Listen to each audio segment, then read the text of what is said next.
Hello and welcome. My name is Muteo Lori and this is Total Woman on AD4 TV Radio.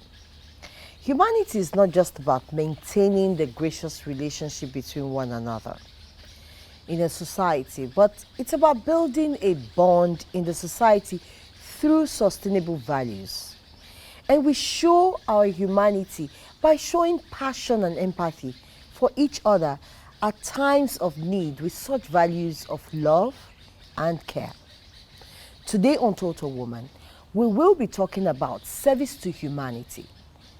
And on the program today, we have the reigning Miss World United Nations, a social entrepreneur, a beauty consultant who is the first Nigerian and the first Black African to win the Miss World United Nations in New Delhi, India, where over 51 countries of the world contested, whose singular purpose is to serve and save a nation through humanitarian services, bringing to the reality love, hope, and peace to families.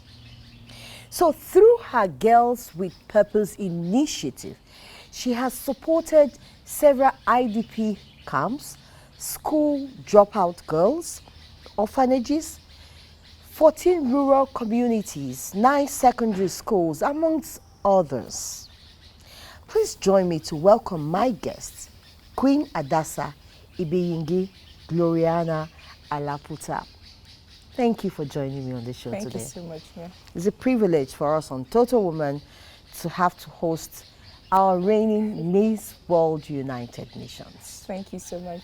How was it? Very interesting, and really it was a great experience for me.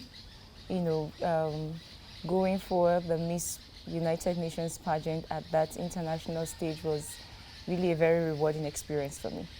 Was it something you just woke up or attempted to just join, or there's a story behind the crown? No, sure, of course, definitely. It was a 5 years journey. Like I started entering for the pageant like in 2014. So I started in 2014, I failed in 2015, 2016, I kept failing and failing, but I was persistent because the United Nations pageant, it's a pageant system that sits well with my personality. Is actually different from every other beauty pageant that I have seen because it has different divisions, it has different categories for different class or different status of people. So it gives us the opportunity, so it gives everyone the opportunity to be part of the United Nations pageant system. So, and then a lot of other things, they are also into humanitarian services, and which is something that I have always wanted to do. So when I saw the pageant system, I was saying, this is what I want. So I started the journey for the United Nations pageant. It's funny hearing you saying 5 years. You attempted, you failed. What kept you going on? Yes, actually, I think I saw beyond the crown. I saw beyond winning the Miss World United Nations because I had a lot of projects, most especially things that has to do with service to humanity. So it was just not about winning the crown. It was about what am I going to do after winning. So I saw a vision for myself, for my community. So that was even really my passion. And aside that, right from when I was little, I've always wanted to be a beauty queen with a difference. So I started working on myself right from when I was small, and then this opportunity came, and then this is what I want. So I kept on it. I said, this is what I want, and I was going to get it. In fact, It was really funny because all my friends actually gave up on me. Like, wait, can't you use your life to do something else? What's this queen thing all about? They just did not understand the vision that I have, beyond the crown. But that kept me going because the pageant system is something that is really different, and I really love what they do there. Yeah, and that's my Wow. Hearing your story sounds so inspiring. I mean, having a vision in front of you and not allowing failure to deter you and being persistent. Here you are today yes. with your crown as Miss World United Nations.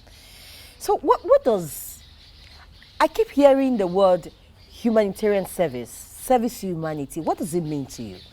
Okay, to me, humanity, service to humanity means passion, it means compassion, it means kindness. It means to me, for me, it's the fact that I see myself as a symbol of hope to my immediate community. So when you put yourself in that position, you are serving your community, you're serving your nation with compassion, with kindness. You know, you are like the bridge or the gap between, you know, people. So you give up yourself. It's like a selfless service. It's selfless. It's something that you have to do to help people, especially people that are less privileged in our society. So was that what inspired you? Because I see that you've done a lot of, the short time you've been here, you've done a lot of community service, and your target seem to be girls wanting to, you know, give them. What's your inspiration behind that? I really want to know. Not just girls, actually, but for me, I started out very early as a young girl growing up, and I believe that in our society today, young girls need to identify their purpose early in life so they are able to focus on their goals.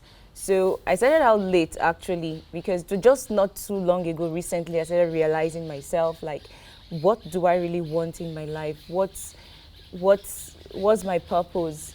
So for me, winning the crown is like, you know, giving the opportunity for young girls to identify their purpose early in life so they can focus on it. Yes, but not just only the girls, but we're striking the balance with the boy child too, because I realized that most of the problems that the girls are being faced today are caused by the boys. Wow. Yes. So, yeah, we have a lot of people advocating for girls, girl child education, girl child empowerment, which is really very good because girls are more, you know, they are more hit by circumstance or problems in the society, in the family. But I think there is a need to strike a balance. So when you are educating the girl child, you should also educate the boy because this girl is going to be with the boy. As Yes. either a friend, Either a or friend husband, or husband. you know, Yes. somehow, somehow you're going to be with them. So you're going to be with the boys. So you have to educate the boys how to be with the girl and also educate the girls how to be with the boys. Yeah, we understand that the girls have their roles and responsibilities and also the boys have their roles and responsibilities. So it's very important for us to also strike that balance. So you don't raise a girl child and that will still meet a useless boy or a useless man in the society. So the men that we have today, I think we should start looking at the boy child education too. Because when you educate the boy and you educate the girl, there's a balance. Everybody knows their responsibilities. Everybody is, okay, this is my role, this is my responsibility. But when you're raising the girls more than the boys, the girls will still get to meet the boys. Who do not know their own responsibility? Who do not know And so their we're own back to square one. Yes. Oh my. So it's very important to strike that balance here. Wow. I'm really inspired with your point of view and the reason why we're here. But what are the challenges in the course of pursuing this humanitarian service, in the course of pursuing this vision that you have, which is beyond the crown? What are the challenges that come along with rendering such services? Okay, first of all, as a beauty queen, you know, the society have this perception about beauty queens that beauty queens are just beauty queens. Like, what do they even really do? Like, when you become a beauty queen, you just go to the orphanages or you visit the less privileged. But for me, I think that beauty queens can do more than what we are doing. Beauty queens are people that are selected out from the society to really, fulfill the purpose of humanity. So yeah, it's not very easy, or it's not very easy to for people to understand the true purpose of beauty queens. So I had those challenges of people not really understanding that why are you doing beyond the normal things that beauty queens are doing, because I believe that beauty queens, we are in the times and seasons where beauty queens should begin to legislate in the affairs of a nation. So for a beauty queen to legislate in an affairs of a nation, she has to be trained, she has to have the passion for humanity, she has to go beyond orphanages. Beauty queens can build roads, beauty queens can put up structures, because putting yourself in that position as a humanitarian or someone that is into service to humanity is just beyond having the crown or the tiara on your head. It comes with a lot of responsibilities. I'll stop you there. I'll take a short break. When we come back, we'll look at those responsibilities and what you intend to do to change the status quo, yes, especially the mindset of people towards being a beauty queen. Okay. It's still Total Woman on AD4 TV Radio. I'll take a short break, and when we come back, we'll talk some more. Don't go away.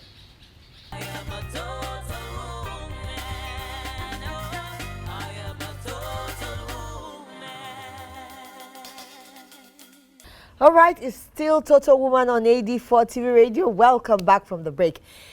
My guest, Queen Adasa, we've been talking about the responsibility that comes with the crown. So, what are those responsibilities, and how do you change the mindset, the stereotype that comes with being a beauty queen? Okay, first of all, that's what the Queen Hadassah Legendary is all about. The Queen Hadassah Legendary is going to be training new breeds of beauty queens in the world. So what we're going to be doing there is to help to give young aspiring beauty queens an orientation, because what I think is missing in the beauty pageant industry is the fact that a lot of young girls that come to that want to take part in beauty pageants, they don't really understand the purpose for which beauty pageants are being created for, or why you're having the tiara on your head. It comes with a lot of responsibility. It's not just about, the fame, the center of attraction, that you're a beauty queen and all that. It comes with a lot of responsibility to your society, responsibility to your community.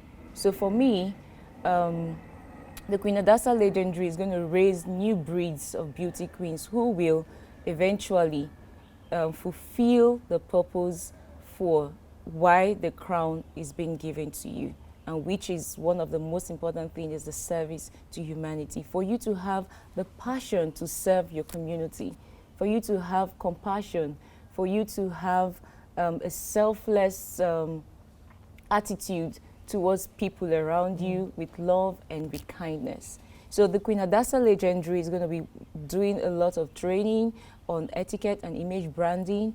We're going to be doing a lot on public speaking, effective communication, and leadership and good governance, because we're looking at beauty queens, taking up, very serious political position or in a company, and then you're actually doing well as a beauty queen. So being a beauty queen is not just about, it's not a hobby. It's a profession.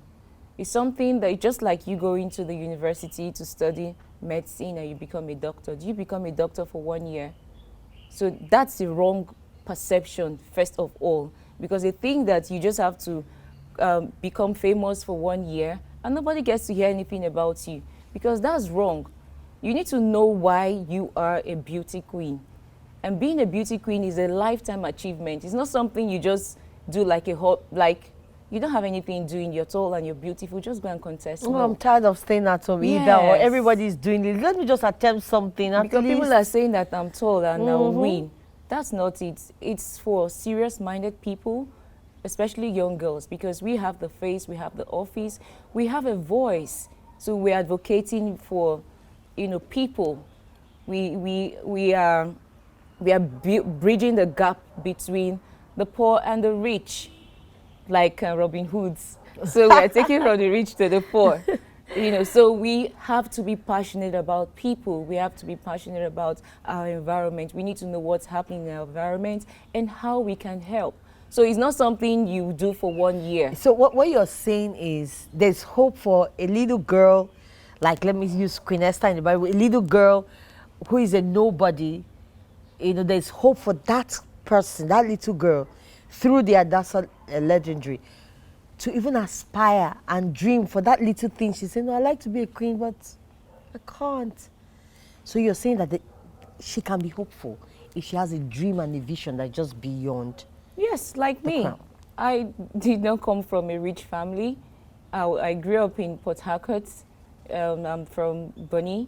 And then it's just, what's different here is the fact that I had that dream and that vision, and I stayed on it. It took time, but I achieved it at the end of the day. So it's more about what you're passionate about. What do you really want?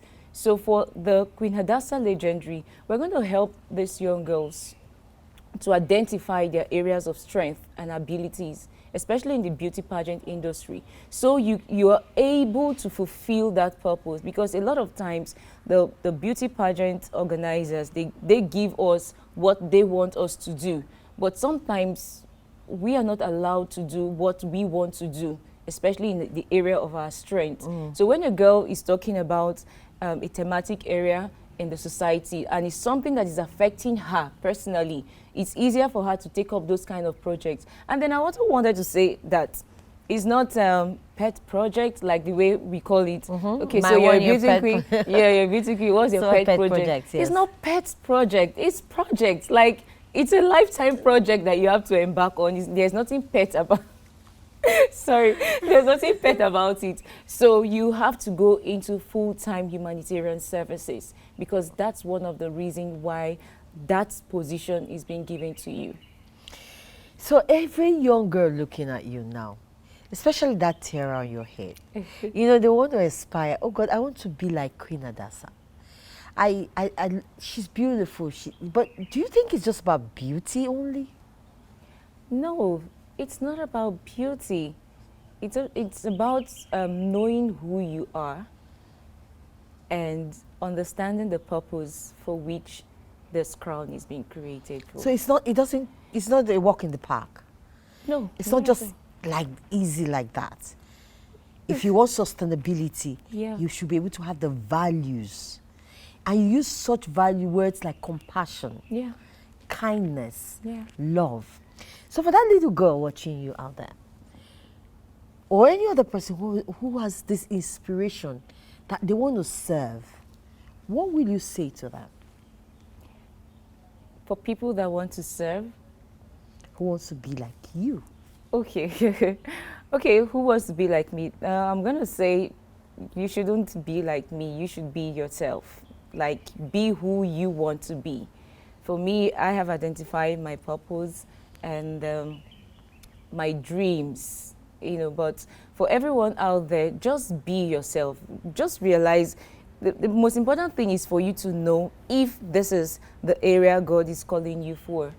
This is the things that God wants you to do, because that's where sustainability is. You have to sustain this, and it's a lifestyle. It's not something you do for a period of time and you're not doing it anymore. So before you get into any industry, not just beauty pageant industry, anything that you want to do, you have to be sure that this is your purpose. You're getting fulfillment in what you are doing. So we can now have the people that will really make the impact in those different industries. So sometimes I feel that people are not on their lane. You are doing things that you are not supposed to do. You're into a business that you're not supposed to be in that business. Maybe you're supposed to do something else and you're doing something else, and then you keep struggling. So that's the same way in the beauty pageant industry. There are people that are selected out for this particular. It's not everybody. everybody cannot be a beauty queen, and that's why a lot of young girls, miss the real purpose, because they're being deceived by, okay, you have to do this for you to get the crown, and then because they want the fame, because they don't really understand the purpose. So when you understand the purpose of a thing, you won't abuse it. So you're going to stay on it and then achieve it at the end of the day. Wow. Thank you so much for being my guest, even the nature and humanities in support of your line of thoughts. Okay. Purpose is key. And then having the vision and then setting out and never allowing anything to stop you. Yes, the power of resilience. Like my story, it's something that I saw, is a vision that I've always wanted, so I went for it. So even when a lot of people do not understand where I'm going to, it's even difficult for people to understand that beauty queens can be what I'm saying, because what we already know who beauty queens are is really difficult. It's one of the challenges that I had for me to explain and interpret or develop the ideas that I have. Because no, this is not how it's done. Why are you doing things differently? Because I had some of those challenges, because some of these people that you try to explain to them say, no, you have to do it the way we know about it. No, I can't be the way you know what you're thinking. I'm thinking out of the box. So we can do more, we can be different. We can put up structures, we can help a lot of people in the society. So that's why those girls need to be trained. They need to be adequately trained and understand their job responsibilities and then fulfill it. And then the power of resilience is the fact that when you have a vision, you go for it. Even when people are telling you, this is not going to work, you tell them this is going to work. Because I remember a few months before I traveled for the United Nations pageant, it was really very challenging for me because I had visa issues, I had sponsors issues. People were just not understanding the dream, and all that. But I remember that I arrived in India on the 4th day of the pageant, and I became first. I emerged as Miss World United Nations because I insisted, even when the embassies refused to give me the visa, and then I had issues with my designers. It was really difficult, really difficult. On the 1st of November, where I was supposed to be in India on the 1st, and then on the 2nd, I was not in India, I was still in Nigeria, and people started calling me, Hadisa, what's happening? You're supposed to be in India. I said, what's happening? You're still in Nigeria. I said, I'm going to go to India, and I'm going to win the overall crown. My friend was like, this guy is going to go crazy. Let's, put up some kind of psychological therapy for her because she's going into depression, because it's so obvious that she was not going to travel, but she's insisting she was going to travel, and she has not even gotten her visa. But miraculously, I got the visa on the 2nd day of the event. So I got to Dubai on the 3rd day and arrived in India on the 4th day. Surprisingly, that very day was a day for presentation, because the pageant system is not like the Miss World that we know about, that they usually ask you questions on stage. But we as contestants, we didn't know that it was behind the scene. So they had different judges from all over the world, and it was a closed-door interview. So I came, I met the interview section, and they gave me 5 minutes to make my presentation. So one significant thing about my presentation was the fact that I was the only beauty queen that had a documentary about Nigeria, the beautiful things about Nigeria, why you should visit Nigeria. Because I read about the pageant system, they also talk about tourism and environmental protection. So I represented Nigeria, and I presented a documentary, why you should visit Nigeria as a good patriotic citizen. So then I also had a documentary about my project, the Girls with Purpose International Network, how far I've gone and the things that I'm set to do. So I was the only beauty queen that had those kind of presentation. And then when it was my turn to give that, I was ready to give all that I had, because when I remember that it has been a 5 years journey, finally, You're here. I'm now here. So I said, no, it has to be, I have to do it, I have to come out the best. But during the presentation, because I was already feeling weak and discouraged, yeah, it took me a lot of energy and effort getting there. But at that time, I felt like the crown was not my focus anymore. Because I felt like I just wanted to participate. It has been a long journey. So when I got to India, it was like the crown was no longer my focus anymore. I just wanted to give what I've prepared for, not knowing that the crown suits me very well. And it does sit well on your head. Yes. Thank you, Adasa, for coming on the show. If there's anything I have learned, is the fact that stay on. Stay on. And when opportunity comes, make sure that you are prepared. Because preparedness and opportunity gives you the crown. Exactly. That's the show for today. Thank you so much, my queen, for having you. Much, Mom. All right. It's Total Woman on AD4 TV Radio. We'll see you again next week. God bless you.